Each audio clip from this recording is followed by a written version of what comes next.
So we're going to be covering another angle of what's being done with the Big Beautiful Bill. And this part is going to be kind of scary, and I don't mean to alarm all of you. It is a reason to be alarmed. Don't, mind me there.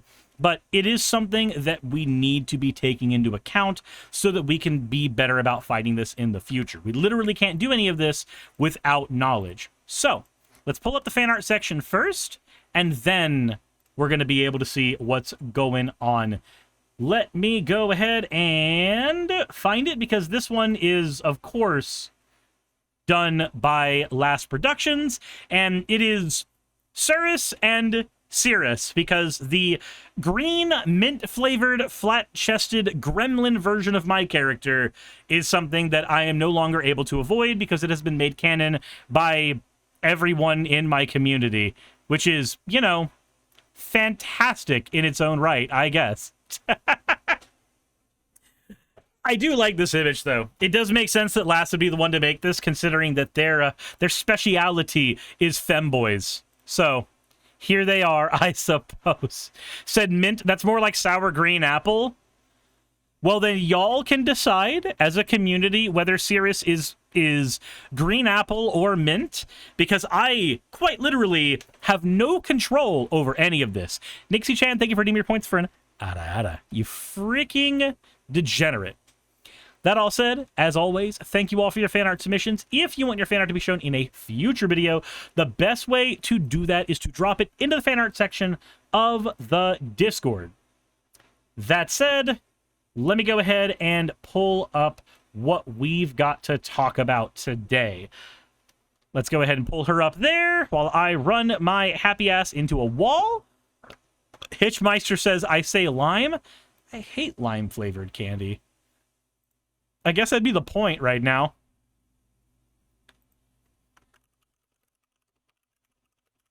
Is that Irish Spring? Irish Spring flavored tastes like soap? Would that mean that Suris tastes like soap to most of the population? If they have the gene that makes it taste like soap, but it tastes like cilantro to everyone else?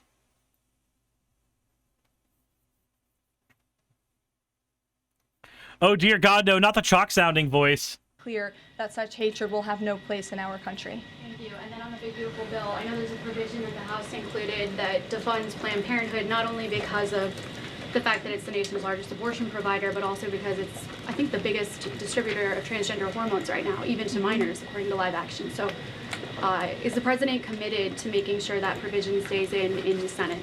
The president has maintained a very clear commitment to ensuring that this administration and the American people's tax dollars are not funding any institution. That includes hospital systems that are funding the chemical castration and mutilation of children. We're not going to tolerate taxpayer dollars going to such efforts. Sure.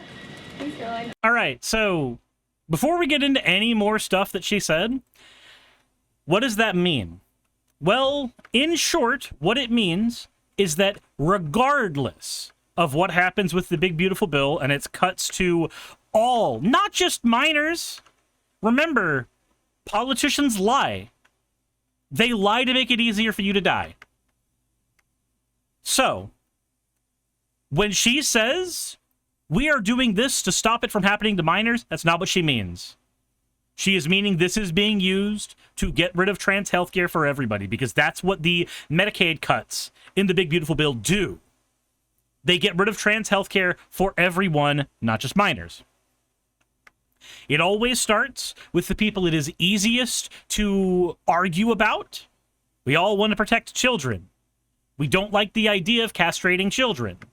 Despite the fact that nobody's fucking doing that, it's easy to take the bait on that, even as a leftist. So they're going to start with that and then use that as a way to get rid of more trans healthcare. But the part that needs to be focused on here is not just the fact that Levitt says, oh, we're going to get rid of it for kids. We're going to make sure that kids do not get access to this care. The part to focus on is the fact that she said the Trump administration is dedicated to this. The translation for that is that it doesn't matter what's in the big beautiful bill in regards to trans healthcare. What matters is that that is language saying to the constituents that no matter what, they will introduce wave after wave after wave after wave after wave after wave of anti-trans legislation. They will start with the anti-trans legislation that can target kids, or at least they will say they will start with that, all the while making it harder and harder for you to get access to HRT. All the while making it harder for you to get access to gender-affirming care. Brandon Moga says, hurting the children is bad enough. That's already worth fighting. Understandable, but that's not a fight you're gonna be able to win. Because your Republican neighbor thinks you're trying to castrate kids. You can't think in the language of a leftist if you want to get more people involved with your cause. You can't. It doesn't work. You have to not use our phrases, our way of thinking. You have to think like them. You have to think like a right-winger to convince a right-winger. You have to put the ball in their court more often.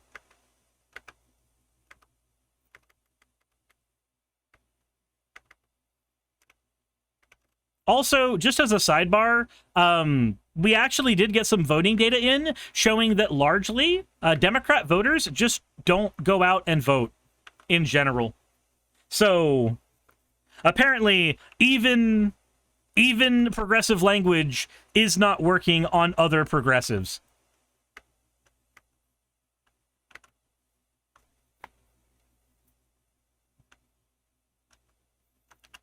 But the fact that the Trump administration is willing to say that no matter what, they will keep going after trans healthcare at every step of the way, it means we need to be fighting against it every step of the way. And every time they say, oh, this is just about minors, you never let them make that pivot.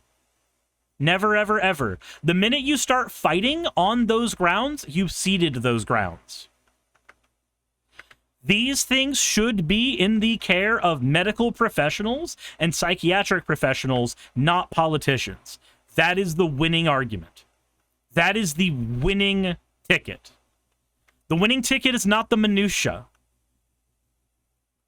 They've got an entire repertoire of anti-trans language and anti-progressive language that is going to be accessed in order to argue against you. And at the end of the day, they're going to say, oh, well, I'll think about it, so shut down the conversation, and then they're going to vote Republican again.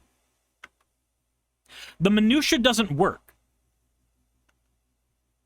You need to get Republicans agreeing that these are matters not to be handled in a Senate room, not to be handled in the House of Representatives. These are individual care issues that should be handled by medical experts. It doesn't matter if it's a child. It doesn't matter if it's an adult. It doesn't matter if it's an old geriatric old man who wants a hip replacement and also wants to have a nice pair of tits. It doesn't matter. These are not grounds where politicians should have power. These are grounds where medical experts should have power.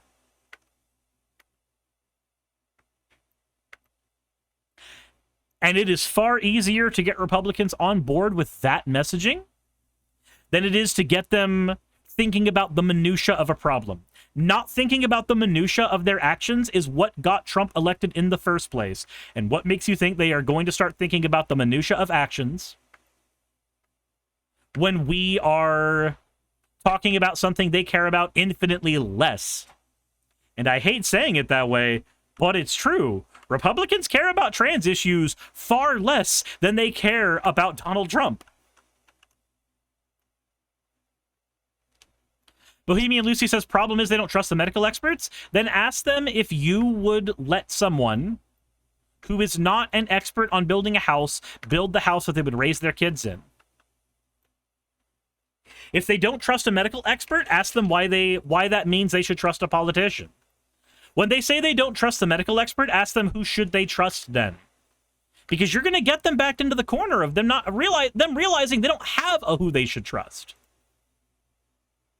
They don't have a someone there that they feel like they should trust. They have none of that. They have a conspiracy brain that tells them not to trust, but they don't know how to actually determine who is worth trusting.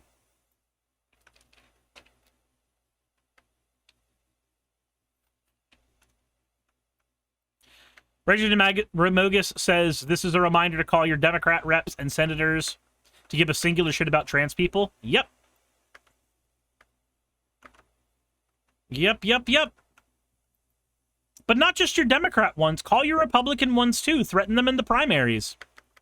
Democrats hear the language of cost, sacrifice, and doing the right thing and being on the right side of history. It's a bunch of bullshit, but they hear it.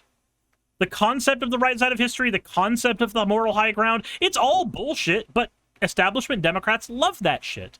They love feeling moral superiority, so play into that when you're dealing with an establishment Dem. But when you're dealing with a Republican, threaten them with power. Speak in the language they understand, and Republicans only understand power and money. The only reason that they understand Christianity, or at least think they understand Christianity, is because they view Yahweh as the one with the power. They follow the God of the Bible, not because the God of the Bible is good. That's their smokescreen. They follow the God of the Bible because he, in their mind, wields the power to send you to hell. They do not understand the world in any other terms but power and the ability to use it against people. So that is the language you need to speak when talking with them. When they're a Republican voter, why would you want somebody who's a politician having power over your medical decisions or the medical decisions for your child? Why would you want somebody having that kind of agency over you? Why would you willingly give up that power? That sounds kind of foolhardy, doesn't it? Giving up that kind of power to somebody who doesn't have your best interests at heart, who doesn't even know your last name? That feels weird to give them that kind of power, doesn't it? You can talk about the morality of it with the Democrat.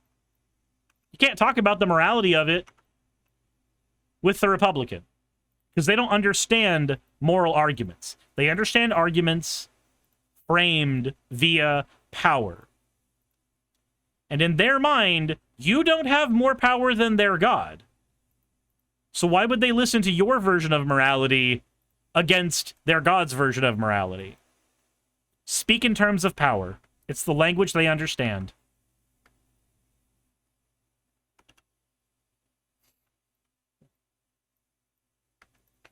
Dr. Nuclear Winter says God is a thought-ending cliche. It is. Which is why when you speak on morality, they are just going to go to the morality of their God. It lets them stop thinking. But if instead you frame that argument as one about power and them yielding power to people who don't deserve that power, you're gonna have a much easier time. Because power is a language that they understand. Nobody likes to feel powerless. Unless it's like feeling powerless in a sexy way.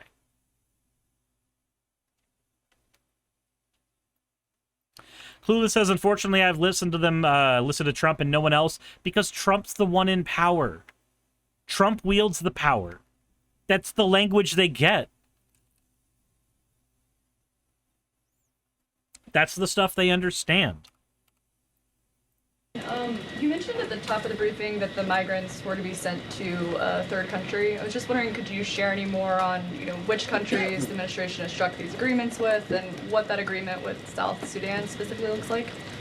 Well, first of all, I won't litigate foreign policy from the podium, but what I will reiterate is the absurdity of this ruling from a district court judge in Boston who is just creating new immigration laws out of thin air. This administration, let me be very clear, because there have been a lot of fake headlines about this deportation flight over the last 2 days. This administration has complied with all court orders, and the individuals whose— Hey, look, it's a lie. Politicians lie so more of you can die. Look at that. It's that thing that didn't happen. The whole reason the big beautiful bill has provisions making it so that Republicans are able, or the Trump administration is able to ignore court orders, but you are not able to ignore court orders. You won't be able to ignore them. That's the spooky part. The whole reason those provisions are there is because there are court orders that Trump does not want to follow.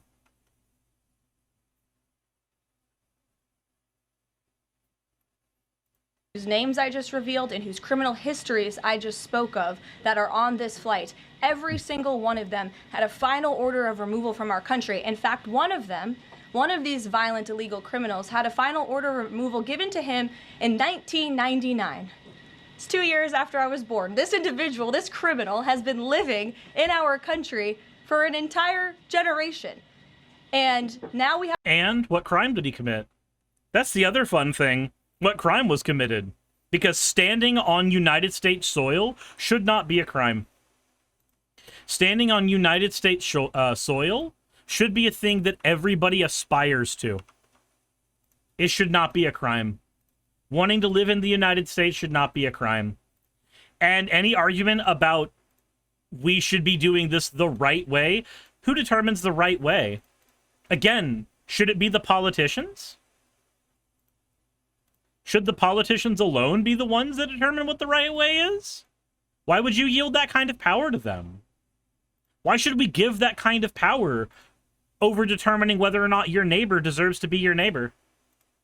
Shouldn't that power rest within the community? Shouldn't that power rest within you and me? Shouldn't that be something that we get to determine?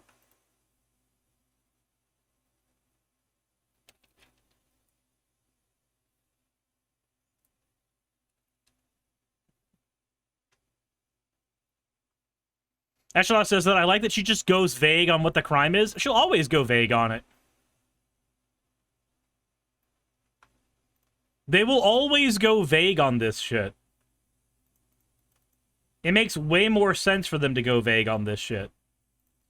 Because if they can argue that people can be illegal, that people don't deserve rights, it dehumanizes those people to not think of what crimes they committed, or who they are, or how they got there. It works in the favor of Republicans to deny us that information, or at the very least to obfuscate it.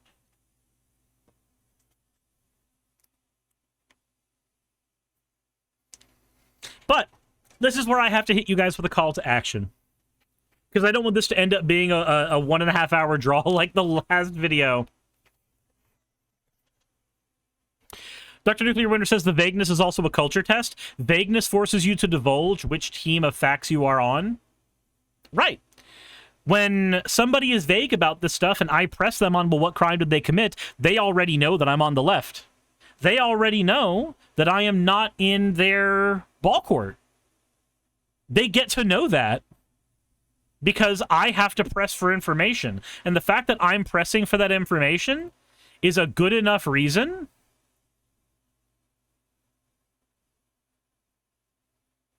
for them to continue doing it.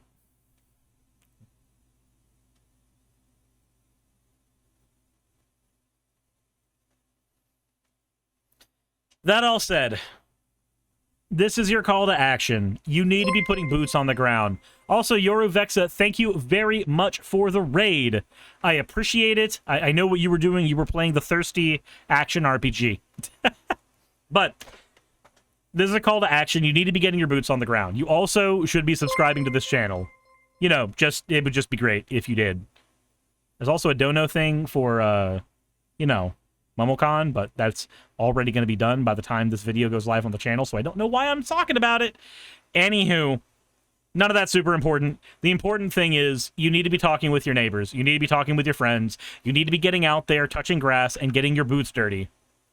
You need to be getting out there, talking with people, getting organized, instead of sitting down and yelling about shit on Twitter or on Facebook or on Blue Sky. That accomplishes nothing except to make you feel like you did something without doing anything. And that is the exact world that tech billionaires win in. Don't let them win. They don't deserve that kind of power.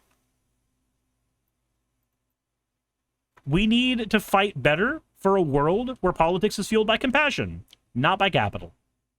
Hey, thanks for making it to the end of the video. I really could not do any of this without all of you. Those of you watching, and especially those of you who support me on Patreon. I wanted to go ahead and take a minute to thank all of you who do that, because with YouTube being what it is these days, I really cannot do this full time without the support from each and every one of you. Those people would be Red Joker, Purple Poundini, Jemshin, Britzkrieg, Jupe the Malignant, Michael, Ravalern, Mabbity Babbity, Astral Frontier, Tales of Atonement, Nixie Chan, Kiri Artemis, Victorian Alchemist, I'm not saying the last part of that, and you know that, Leela Ururaka, Arcton Arclacier, Kiratorian, Dren Hadamata, Jordan M, John L, Lord Bleck, Smiling Game Master, and Fire Shard. Thank you so very much. But since you're here, why not go ahead and try watching another one? There should be one that's on the screen right now. And if you are a patron of mine, I wanted to go ahead and thank you again for all of your support. There is still a video you could press though, if you'd like. I would appreciate it just a little bit.